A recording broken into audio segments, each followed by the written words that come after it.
राधे राधे मेरे प्यारे भाइयों बहनों माताओं व बंधुओं, संस्कार की बातें चैनल में आपका स्वागत है। बंधुओं, आज मैं आपको सुना रही हूँ सावन मास की पूर्णिमा के दिन सत्यनारायण व्रत कथा। बंधुओं, जो मनुष्य भी सत्यनारायण व्रत करते हैं और सत्यनारायण व्रत की कथा को सुनते हैं, भगवान श्री विष्णु की कृपा से उनके घर में कभी भी धन धान्य की कमी नहीं रहती। भगवान विष्णु उनकी सभी मनोकामनाएं पूरी करते हैं। जो कोई भी सत्यनारायण व्रत करते हैं या फिर सत्यनारायण व्रत की कथा को सुनते हैं। बंधुओं, सभी सत्यनारायण व्रत की कथा को सुने और कमेंट बॉक्स में राधे राधे अवश्य लिखें, ताकि आपको राधे राधे लिखने से कथा का पूर्ण फल प्राप्त हो सके। बंधुओं, यदि आपने YouTube चैनल संस्कार की बातें अब तक सब्सक्राइब नहीं किया तो जरूर करें और बेल आइकन दबाना ना भूलें। बोलो विष्णु भगवान की जय हो, लक्ष्मी माता की जय हो। बंधुओं, जो मनुष्य भी सत्यनारायण के व्रत को कर रहे हैं, वे सुबह जल्दी उठें और सूर्योदय से पहले उठकर स्नान आदि से निवृत्त होकर भगवान विष्णु को स्नान कराएं और पंचोपचार भगवान की पूजा करें। बंधुओं, उसके बाद भगवान श्री को तुलसी दल चढ़ाएं, फूल चढ़ाएं। भगवान को पीले पुष्प चढ़ाएंगे तो आपकी मनोकामना शीघ्र अतिशीघ्र पूरी होगी। बंधुओं, पूर्णिमा के दिन भूल कर भी किसी की निंदा ना करें, किसी से झगड़ा ना करें और हो सके तो अधिक से अधिक मौन रहें। बंधुओं, पूर्णिमा के दिन भगवान विष्णु के 108 नाम सुने, श्रीमद् भागवत गीता का एक अध्याय सुने, भगवान विष्णु की कथाएं सुने और भगवान विष्णु के स्तोत्र सुने। बंधुओं, सत्यनारायण व्रत करने वाला मनुष्य पूर्णिमा के दिन सायंकाल के समय स्नान आदि से निवृत्त होकर पूजा स्थान पर आसन लगाकर बैठे और श्री गणेश, गौरी, वरुण, विष्णु आदि सभी देवताओं का ध्यान करके पूजन करें। संकल्प करें कि मैं श्री सत्यनारायण स्वामी का पूजन व कथा श्रवण सदैव करूंगा। पुष्प हाथ में लेकर श्री सत्यनारायण का ध्यान करें। यज्ञोपवीत पुष्प नैवेद्य आदि से युक्त होकर स्तुति करें। हे भगवान, मैंने श्रद्धा पूर्वक फल, जल आदि सब सामग्री आपके अर्पण की है, इसे स्वीकार कीजिए। मेरी विपदाओं से रक्षा कीजिए। मैं आपको बारंबार प्रणाम करता हूँ। इसके बाद श्री सत्यनारायण भगवान की कथा पढ़ें या फिर श्रवण करें। श्री सत्यनारायण भगवान की कथा आरंभ। पहला अध्याय।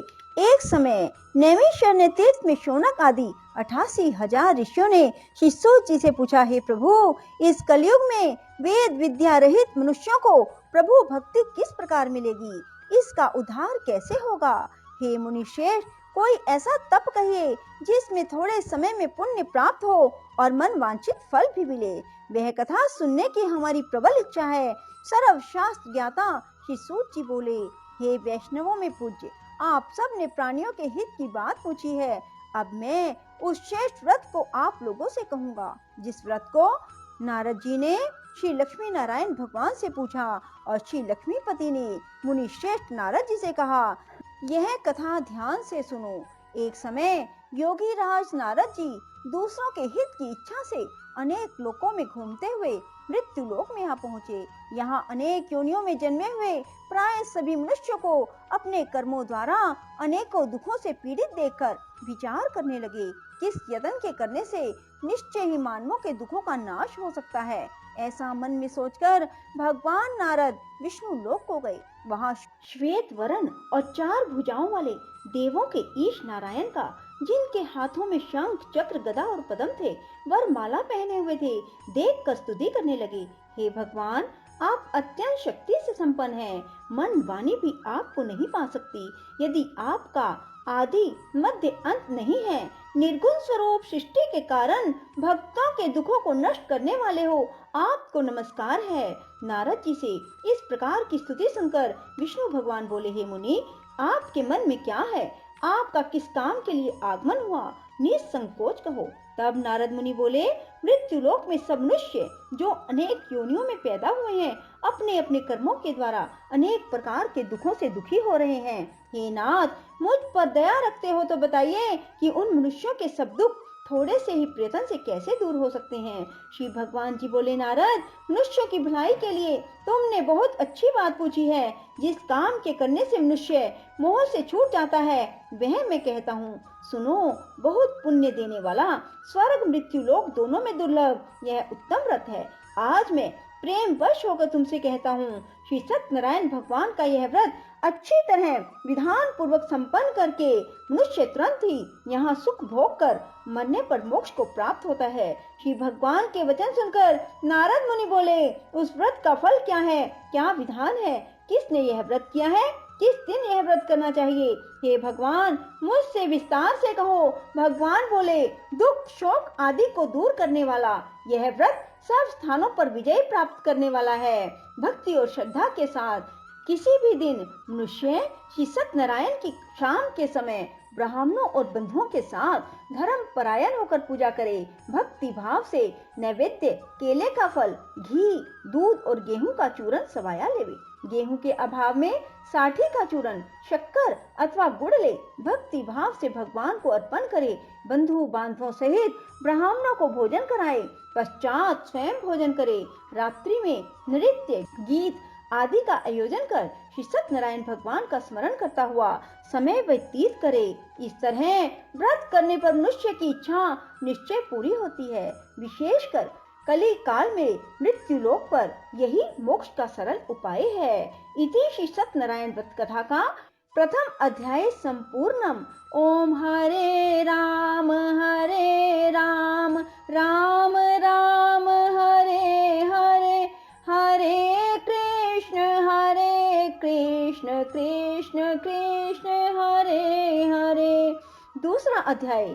सूत जी बोले, हे ऋषियों, जिसने पहले समय में इस व्रत को किया है उसका इतिहास कहता हूँ, ध्यान से सुनो। सुंदर काशीपुरी नगरी में एक अत्यंत निर्धन ब्राह्मण रहता था। वह भूख और प्यास से बेचैन हो पृथ्वी पर घूमता था।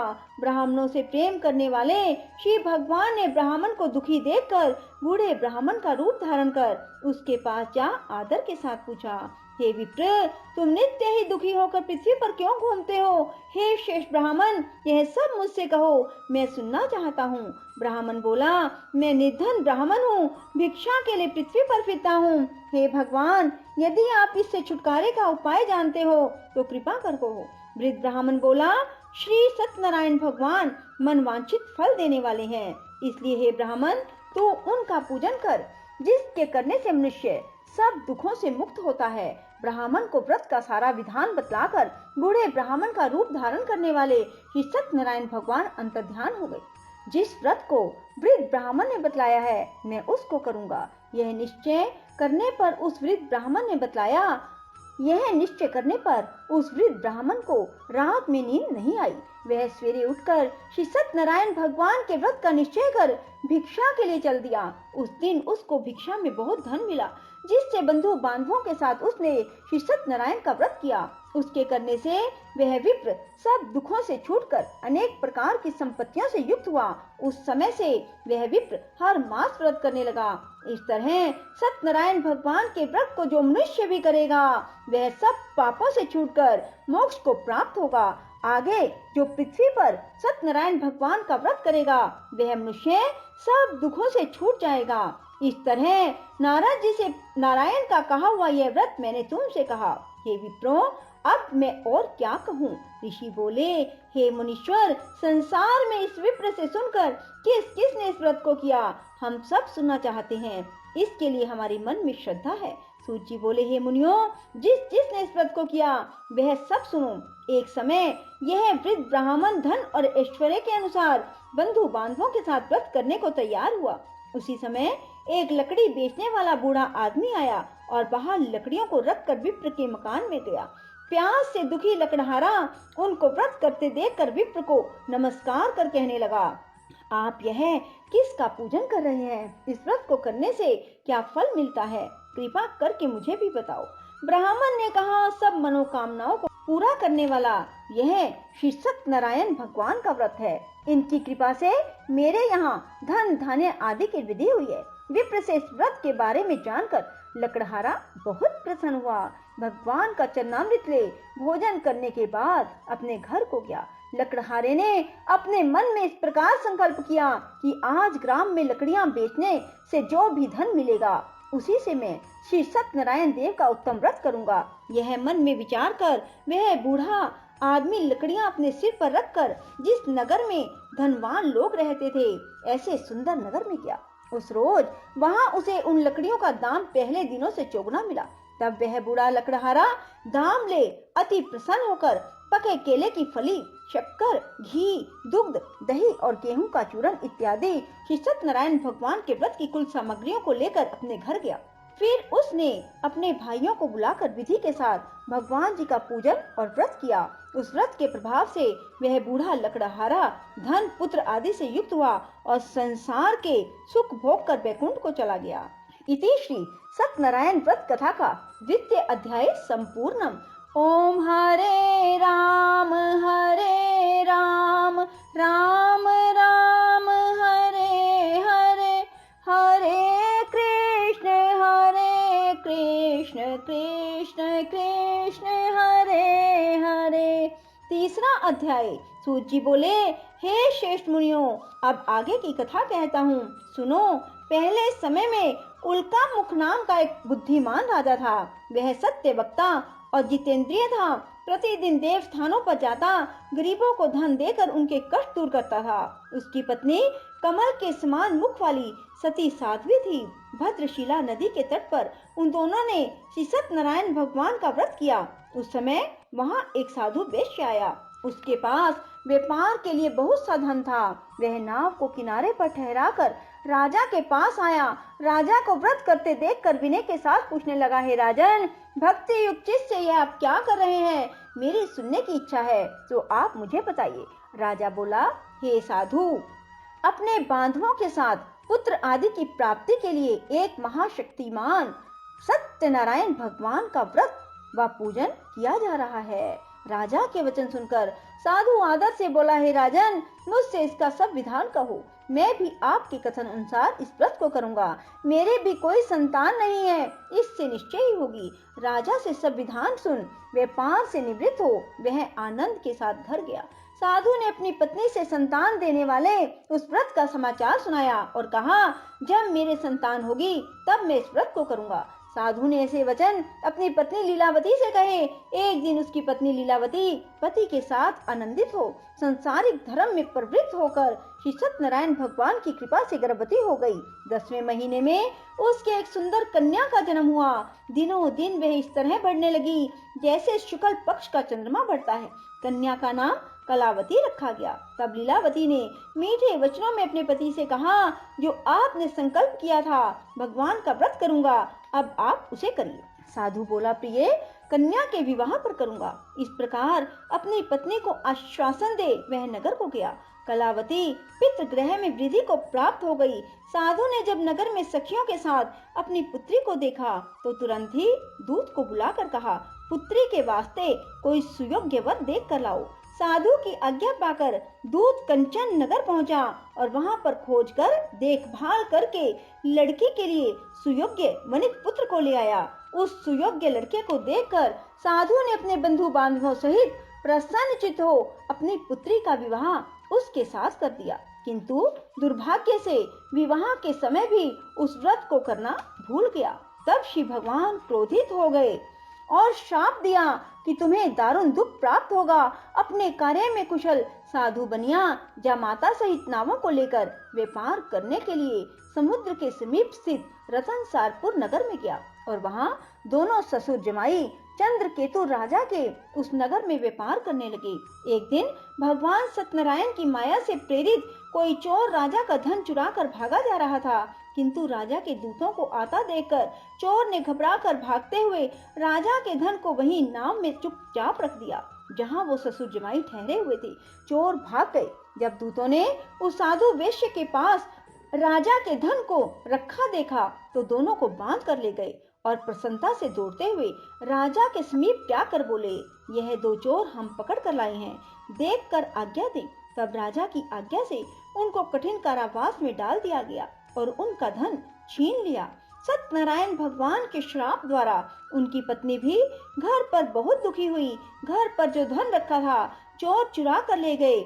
शारीरिक व मानसिक पीड़ा, भूख प्यास से अति दुखित हो अन्न की चिंता में कलावती एक ब्राह्मण के घर गई। वहां उसने सत्यनारायण भगवान का व्रत होते देखा। फिर कथा सुनी, प्रसाद ग्रहण कर रात को घर आई। माता ने कलावती से कहा, हे पुत्री, अब तक कहाँ रही, वह तेरे मन में क्या है? कलावती बोली, हे माता, मैंने एक ब्राह्मण के घर श्री सत्यनारायण भगवान का व्रत देखा। कन्या के वचन सुनकर लीलावती भगवान के पूजन की तैयारी करने लगी। लीलावती ने परिवार और बंधुओं सहित श्री सत्यनारायण भगवान का पूजन किया। वर मांगा कि मेरे पति और दामाद शीघ्र घर आ जाएं। साथ ही प्रार्थना की कि हम सब का अपराध क्षमा करो।